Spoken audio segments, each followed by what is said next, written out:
Meanwhile, at Cape Canaveral on the eastern shore of Florida, the final assembly of the shuttle is quickly coming to a dramatic conclusion. First, the solid rocket booster segments are stacked on the mobile launching platform. Next, the external tank is lifted 350 feet above the ground and lowered between the boosters in a delicate and demanding 6-hour ordeal. Finally, the shuttle orbiter is rolled to the vehicle assembly building to be mated to tank and boosters. A massive handling sling holds the 200-ton orbiter for a final inspection of the landing gear. Then the shuttle is lifted from a horizontal to a vertical position, suspended over the fuel tank assembly, and lowered into place. This 12-hour operation is the most critical part of the final assembly process. As the completed shuttle rolls from the assembly building to the launch pad, the 3.5-mile crawl offers the team a moment of reflection before the countdown. Sunday, April 12, 1981. The space shuttle, 14 stories high. A liftoff weight of 4.5 million pounds. Columbia, poised on the pad for its maiden flight.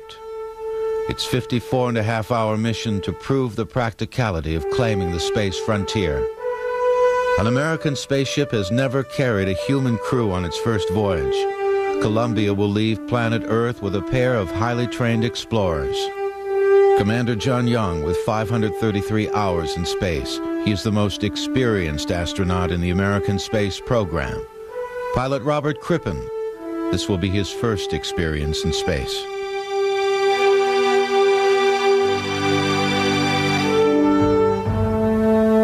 2,700 reporters and photographers from around the world are on hand to record the event.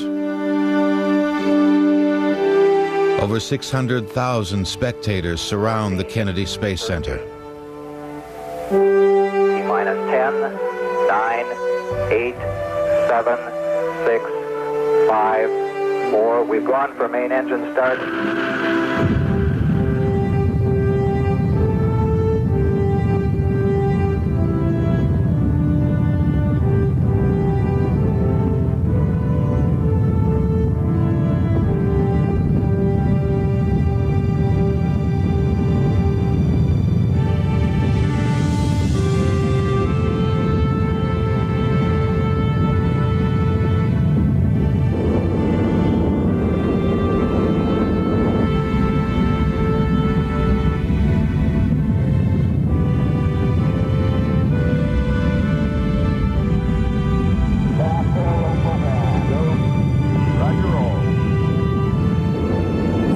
The shuttle in the first few moments of flight puts the craft into a precise heading. Get a status vital. Go, booster, go.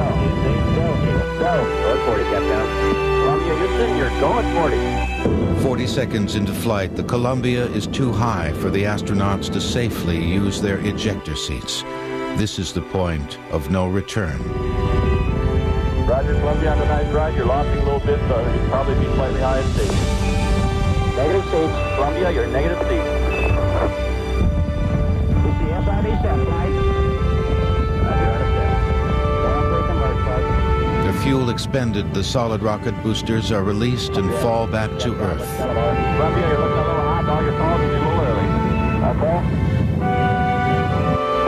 And Columbia, Houston, just for your information, you dropped those SRVs right on target, and they were floating just the way they ought to be, and the boats were getting ready to fish them and bring them back.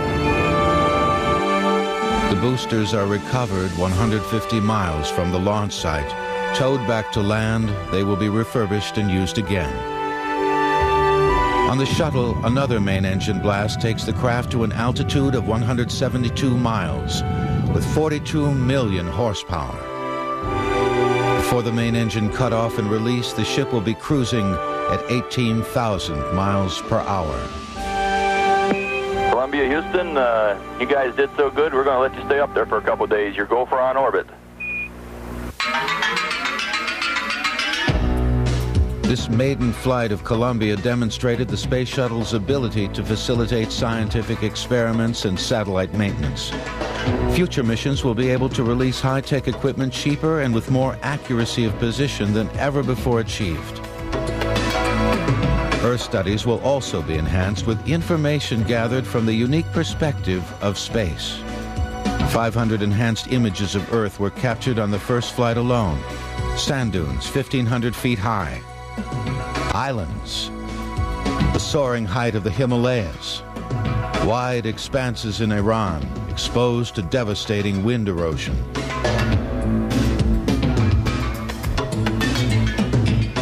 Down on the planet's surface, a special team of 24 vehicles and 100 people prepare to power down Columbia after its landing in the California desert. The public is on hand as well. A string of traffic 6 miles long surrounds the base as 500,000 people come to witness Columbia's return. Re-entry begins at 17,000 miles per hour, 26 times the speed of sound. When it touches down, it will be traveling at 216 miles per hour. But the space shuttle has no propulsion power.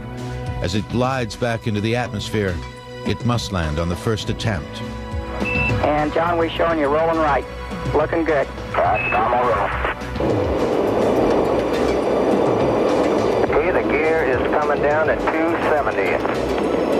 50 feet. 40 feet. 30. 20. 10 knots, 200 knots. 4 feet. 190 knots. 1 feet. Brakes are tracking. Down.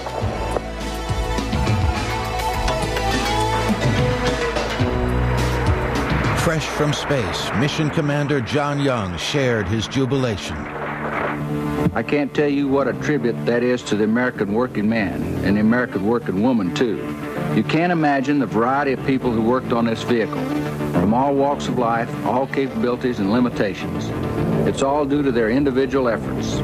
They proved that they can do the job. They proved it for the world to see. And I'm mighty proud to be associated with folks like that.